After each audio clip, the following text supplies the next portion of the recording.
for a long time, I hated myself. I really did. I hated myself. I hated my life. I hated my parents. I hated everything. And I didn't want to live.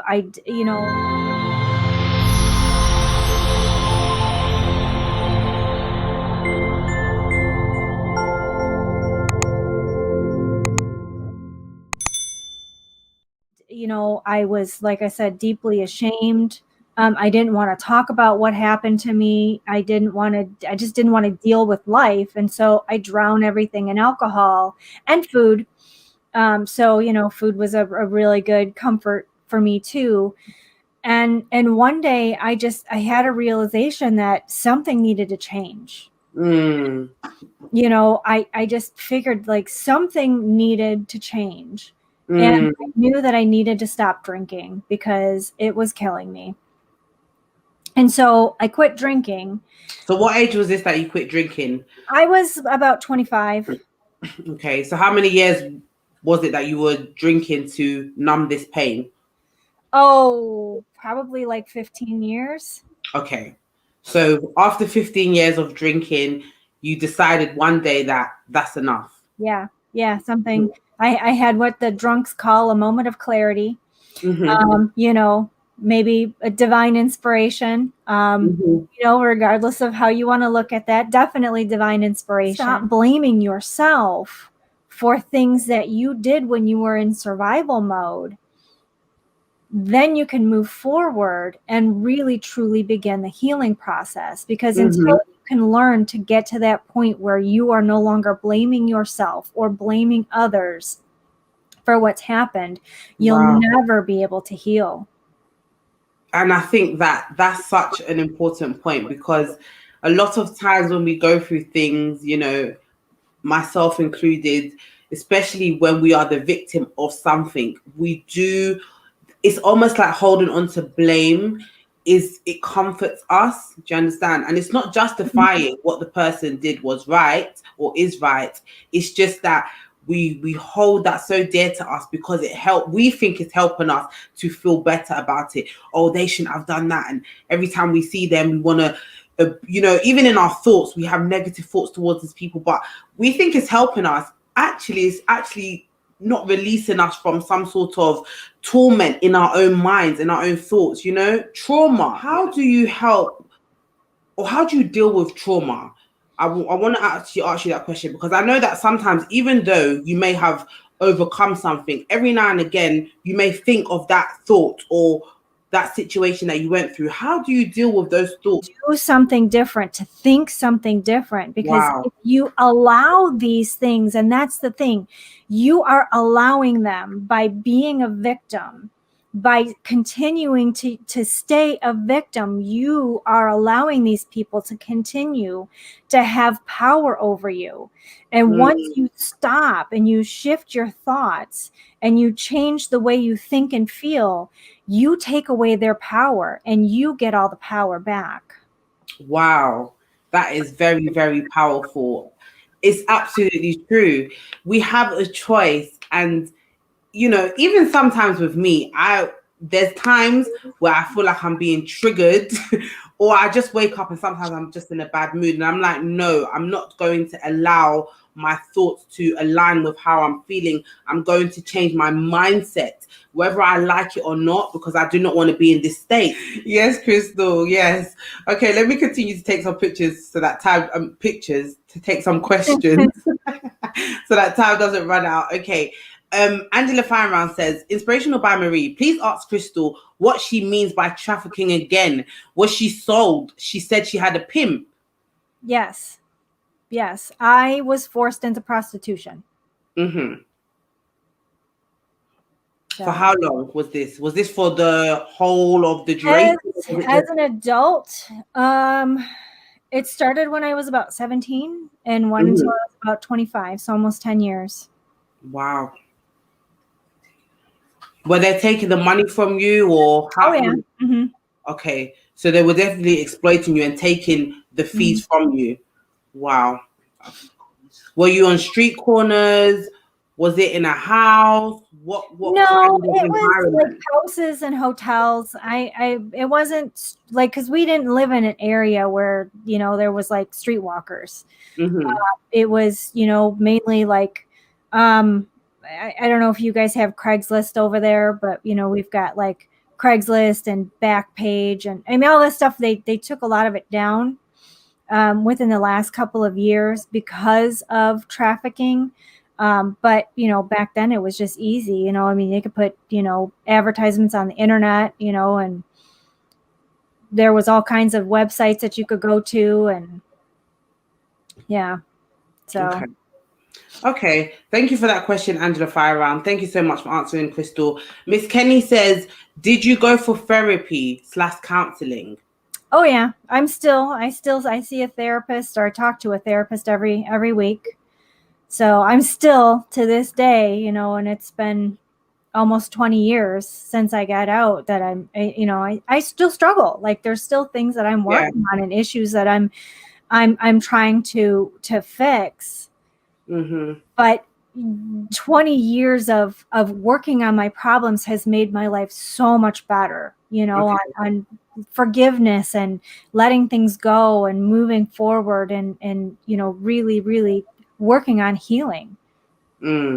Were you ever able to confront any of these pimps or the people that put you through this? Have you bumped into them or seen them? No, I'm not in an area where they are anymore. I moved far away because I didn't want to be anywhere near them anymore. So, or anywhere that I could come in contact. Mindfulness is great. And what mindfulness does is it takes you from unconscious incompetence to unconscious competence. Right. So, the unconscious incompetence is, I want to stop smoking, or I want to stop drinking, but because it's such a habit, I want to stop eating crisps, I want to stop, doing whatever. But because it's something that you do automatically, you might say, I want to quit, but then it's like all of a sudden you're doing it. And you're like, crap, I wanted to stop. Oh, well, I guess I'll do it next time. So, you have to be consciously aware that you're doing it, and then start making a different choice, instead of eating the crisps, eating a banana, or eating some grapes, or eating something different, instead of smoking a cigarette, or drinking the soda, you're drinking water. And so you do that so much, and that it just becomes that becomes the habit instead of the bad things. And it takes a while to get there, but with conscious practice, and that's what mindfulness is. It's a continual practice. You have to do it every single day. You have to constantly be aware. You have to be vigilant. You have to watch your thoughts, because if you don't, then your thoughts are going to run your life. And that's exactly what's going to happen. They are going to be what's going to dictate what happens in your life, how you feel, how you think, how you act, how you react. Yes, absolutely. And just to mention what I said before, what you're saying, Crystal, is absolutely true, because like I said before, the Bible definitely tells us that we have to be renewing our mind daily. There's a reason why, God is pointing this out to us. So many of us have been through so many things that if we don't make those conscious decisions to take hold of our minds and say, I'm sad, but I'm going to choose to be happy. I'm depressed, but I'm going to choose to laugh. Like, it sometimes has to literally be the opposite of what you feel. Otherwise, we just stuck in that state, and it's hard to get out of, which is why it has to be conscious. Yeah. It has to be a decision. It has to be a choice, literally. So absolutely. And then Frugal Mama of Boys says, yes, we definitely have to take control of our minds. Start with being conscious, yes, of our emotions. Absolutely. CV Coach 216 says, hello, Crystal. How is life for you now? Oh, my life is amazing. I met and married an amazing person. He's so supportive and so kind and so generous. I honestly never imagined that I never thought I would be able to have a good relationship with a person before. I really didn't.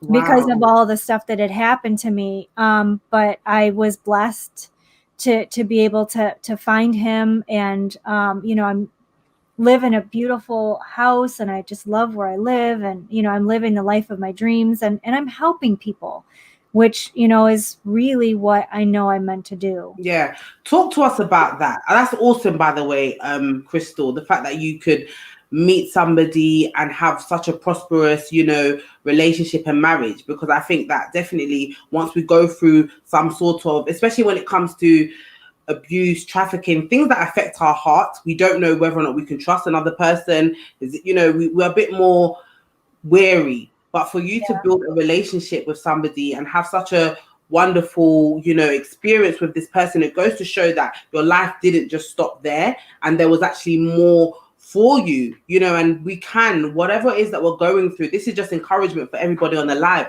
No matter what it is that we've gone through, it doesn't mean that our life stops there. There is still going to be brighter days, better days, and light at the end of the tunnel. And I believe your story is actually showing this. When it comes to your clients or the people that you help assist, the people that you support, what does that entail? What does that require? Do they come to you weekly? What is it that you're teaching them? How do you also help them come out of trauma?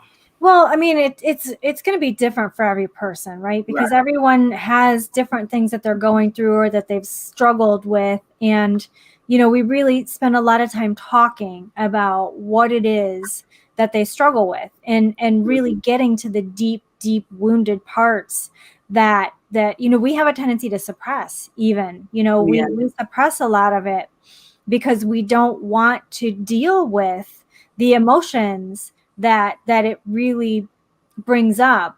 But it's the trauma responses in regards to triggers that bring up the suppressed things that working with them to kind of unearth. It's almost like an archaeological dig. Like you try and dig over here a little bit, and then you pull this up, and then you're like, brush this off. Okay, let's clean this up and move it on, and then let's try digging in another spot. And so that's what we do. We just spend a lot of time digging for all the things. Wow. And coming up with different ways to deal with, the thoughts and the feelings, because emotions are, they're even more powerful sometimes than the thoughts that go along with, these experiences, and how to shift your energy and how to shift your thoughts and your feelings in regards to these things, how to forgive, and how to really move forward and let things go.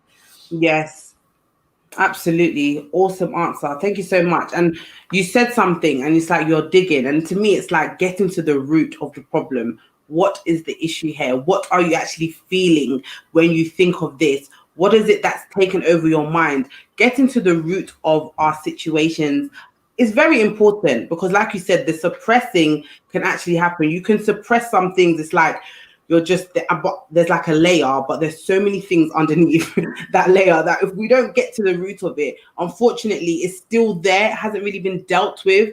And then we find ourselves in this cycle, going back and forth, back and forth. So absolutely, we've got to dig deep. What is it? Can be uncomfortable, can be very difficult.